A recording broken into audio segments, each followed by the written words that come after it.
En su obra La psicología del dinero, Morgan Housel, autor cuya publicación ha superado los 5 millones de copias vendidas y ha sido traducida a más de 50 idiomas, aborda distintos temas relacionados con las finanzas, pero entre ellos sobresale una idea fundamental: la verdadera relación que muchas personas tienen con el dinero. Pensemos por un momento en una pregunta aparentemente sencilla. ¿Quién no querría tener $1.000.000 en su cuenta bancaria? La mayoría, sin duda, respondería afirmativamente. Sin embargo, Housel propone una reflexión más profunda. Muchas personas desean ser millonarias no por el hecho de administrar ese dinero con inteligencia, sino porque fantasean con gastarlo todo, visualizando todo lo que podrían adquirir. Pero aquí es donde se presenta una paradoja. Tener 1.000.000 y gastarlo es exactamente lo contrario a ser financieramente libre. Este concepto puede parecer confuso al inicio, pero, al desarrollarlo, se vuelve más claro y revelador. El autor divide la educación financiera en 3 fases esenciales. Fase 1. Generar ingresos y aprender a usarlos adecuadamente. Antes de saber cómo administrar el dinero, es indispensable contar con él. Si en este momento solo se cuenta con una fuente de ingresos o ninguna, es necesario buscar alternativas. Aquí encaja muy bien la clásica analogía de la mesa. Una mesa con una sola pata es inestable, mientras que una con 3 o 4 patas se mantiene firme incluso si una falla. Lo mismo ocurre con las fuentes de ingresos. Depender de una sola incrementa el riesgo financiero. Pero, ¿cómo diversificar los ingresos cuando aún no se tiene capital para invertir o un proyecto propio? En este punto, es necesario intercambiar tiempo por dinero. Esto puede hacerse mediante un empleo, trabajando de forma independiente o prestando servicios por cuenta propia.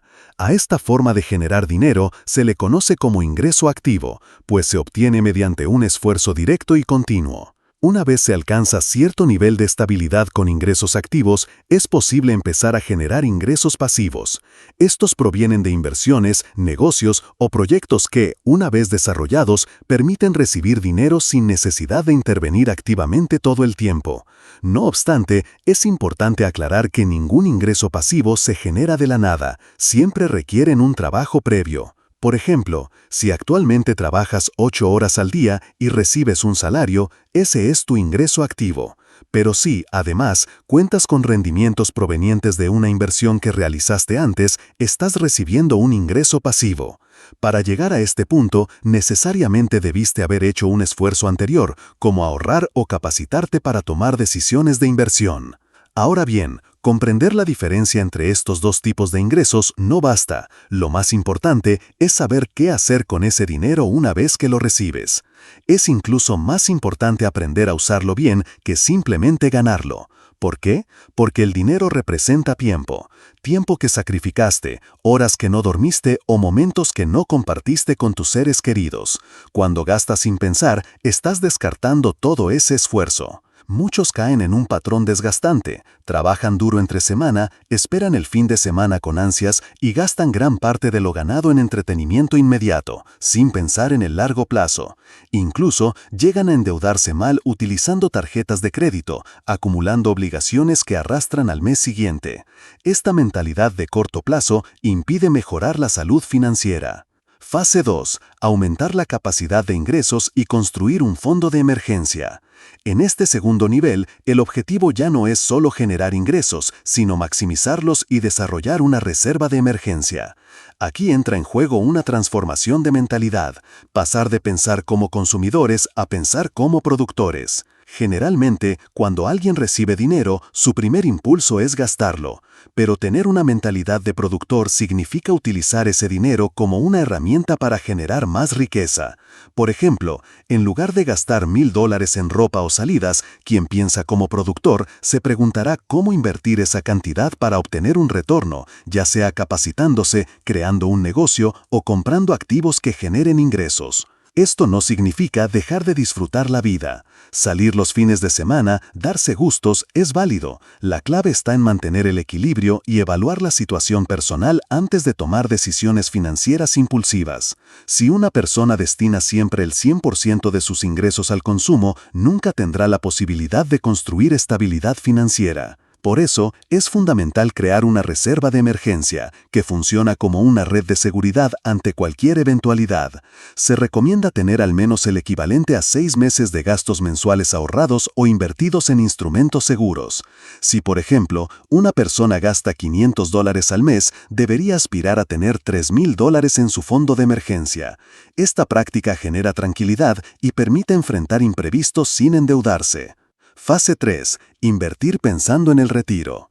Una vez que has salido de deudas, tienes varias fuentes de ingresos y una reserva de emergencia, estás en condiciones de avanzar hacia una verdadera independencia financiera. En esta etapa, la pregunta clave es, ¿cuánto tiempo podrías vivir con lo que tienes hoy si dejaras de trabajar mañana? Esta es la manera en que se mide la riqueza personal en finanzas, no por cuánto ganas, sino por cuánto tiempo puedes sostener tu estilo de vida sin trabajar. Si tienes un fondo de emergencia que cubre 6 meses de gastos, entonces tienes medio año para reorganizarte.